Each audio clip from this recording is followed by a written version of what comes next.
Psychological support கொடுத்தாலே அவங்க அந்த கான்ஃபிடென்ஸ் கொடுத்தாலே அவங்க எடுத்துக்கிறாங்க. ஏன்னா நம்மளும் ரொம்ப புஷ் பண்ணோம்னா அது அவங்க கொஞ்சம் உடஞ்சிடுறாங்க, கொஞ்சம் ஃப்ரீயாக. ஆனால் அதே சமயத்தில் கொஞ்சம் நட்ஜஸ் தேவை தான்.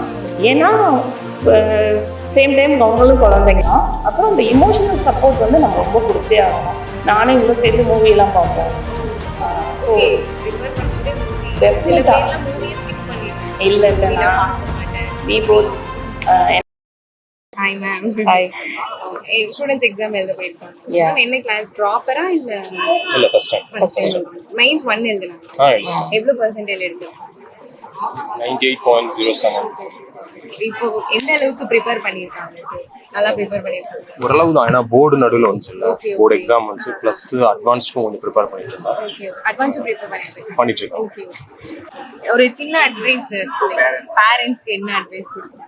ஸ்டூடெண்ட் ரொம்ப ப்ரெஷர் பண்றாங்க சில பேர், அந்த மாதிரிலாம் இல்லாம நீங்க என்ன அட்வைஸ் உங்க பையனுக்கு கொடுப்பீங்களோ அது ஒரு சின்ன அட்வைஸ் மட்டும் சொல்லுங்க. லாஸ்ட் மினிட் ப்ரெஷர் வந்து கொடுக்கறது அவங்களுக்கு ரொம்ப கான்ஃபிடென்ஸ் குறைச்சிருது. ஸோ நம்ம கொஞ்சம் ஒரு டிசம்பர் ஒர்க்கில் அசஸ் பண்ணிட்டு இவ்வளோதான் அப்படின்னா அதுக்கப்புறம் வந்து ஃபுல் அண்ட் ஃபுல் ஒரு சைக்கலாஜிக்கல் சப்போர்ட் கொடுத்தாலே அவங்க அந்த கான்ஃபிடென்ஸ் கொடுத்தாலே அவங்க எடுத்துக்கிறாங்க. ஏன்னா அவங்க பெரிய பசங்க தான் ஓரளவுக்கு.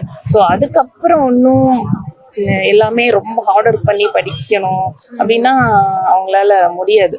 ஒரு ஹாப்பி பாத்தில் போகிற மாதிரி நம்ம செட் பண்ணிக்கிட்டோம் அப்படின்னா அவங்களுக்கு கொஞ்சம் என்கரேஜ்மெண்ட், அந்த ஒரு பாசிட்டிவ் எனர்ஜி வந்து அவங்களுக்கு கொஞ்சம் இன்னும் கொஞ்சம் நல்லா புஷ் பண்ணுது.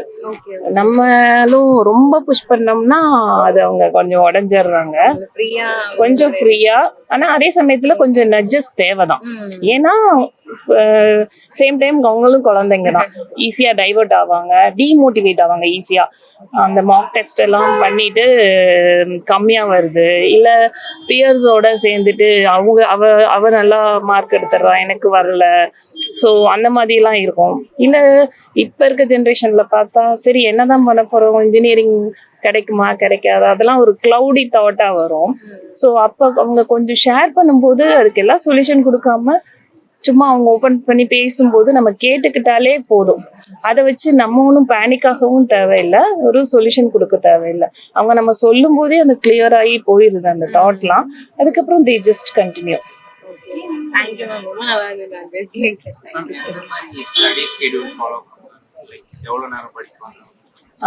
அது நீங்க கூட உட்காந்து நம்ம தான் போடணும், அதுக்கு மட்டும் ஹெல்ப் பண்ணணும். ஒரு கன்சிஸ்டண்டா இத்தனை ஹவர்ஸ் படிக்கிறது நீங்க தான் செட் பண்ணி கொடுங்க. இல்ல, அவளோட உட்காந்து நம்ம டிஸ்கஸ் பண்ணி ஒன் டே இப்போ லீவா இருக்கு அப்படின்னா எவ்வளவு நேரம் படிக்க முடியும், எவ்வளவு பிரேக் தேவை, அந்த மாதிரி நம்ம தான் கூட உட்காந்து அவளுக்கு ஒரு ஃபிளெக்சிபிளா அவள் வந்து மேபி கண்டினியூஸா ஒரு 4 hours 5 hours தான் படிக்க முடியும் அப்படின்ற ஒவ்வொருத்தரோட இண்டிவிஜுவல் கெப்பாசிட்டியை பொறுத்து இருக்கு. ஸோ 5 hours படிச்சுட்டு அப்புறம் ஒரு 1 hour பிரேக், அந்த மாதிரி நம்ம அவங்களோட உட்காந்து அவங்கள அண்டர்ஸ்டாண்ட் பண்ணி அந்த ஷெட்யூல் போட்டு வைக்கணும். இவன் வந்து 8 hours 10 hours 12 hours அந்த மாதிரி. சேம் டைம் ஸ்கூலும் மேனேஜ் பண்ணுவாங்க. இல்லை, ஸ்கூல் இல்லாதப்ப சொல்கிறேன், தென் போர்டுக்கு ப்ரிப்பேர் பண்ணாதப்ப சொல்கிறேன். ஹாலிடேஸ்ல நான் சொல்கிறேன். ஸ்கூல் இருந்துச்சு அப்படின்னா வேற மாதிரி தான் சொல்றேன். இந்த ஸ்கூல் அப்புறம் எக்ஸாம் எப்படி சார் மேனேஜ் பண்ணாங்க? போர்டு எக்ஸாம் கேட்குறீங்களா? போர்ட்ஸ் ஸ்கூல்ல வந்து போர்ட்ஸ்க்காக படிச்சுட்டு இருப்பாங்க. இப்போ இல்லை, இவங்க ஸ்கூல்ல இதுக்கு தான் ட்ரைனிங் பண்ணாங்க, போர்டுக்கு தான் இவங்களா படிச்சுக்கணும். அது ஈஸியா இருந்தது. ஏன்னா ட்ரைனிங் கொடுத்ததே வந்து ஜேஇக்காக தான் கொடுக்குறாங்க. நல்லா ஃபண்டமெண்டல்லாம் நல்லா சொல்லி கொடுத்துட்றாங்க. ஸோ போர்டுக்கு வந்து இவ ஒரு ஸ்டோரி படிக்கிற மாதிரி தான் படித்தா. ஸோ அந்த ஒரு இதுவே வந்து கொஞ்சம் லீஷராக தான் இருந்தது. ஏன்னா போர்டு எக்ஸாம் கொஞ்சம் லென்த்தியாக ஒரு 1 month நடந்தது இல்லை.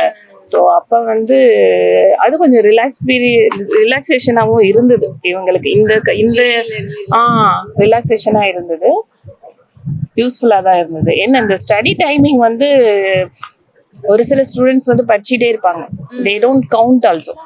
ஸோ அப்போ வந்து நம்ம கேட்கலாம் எவ்வளோ நேரம் படிக்கிற அப்படின்னு. ஸோ ஒரு சில குழந்தைங்க நிறையா படிப்பாங்க, அவங்களுக்கு தெரியாமல் இருக்கலாம். ஸோ நம்ம கேட்கும்போது நான் இவ்வளோ படிக்கிறேனா அப்படின்னு ஒரு சில குழந்தைங்களுக்கு இது மோட்டிவேஷனாக இருக்கலாம். ஸோ இந்த மாதிரி ஹெல்ப் பண்ணலாம். அப்புறம் இந்த இமோஷனல் சப்போர்ட் வந்து நம்ம ரொம்ப கொடுத்தே ஆகணும். நானும் இவ்வளோ சேர்ந்து மூவி எல்லாம் பார்ப்போம்.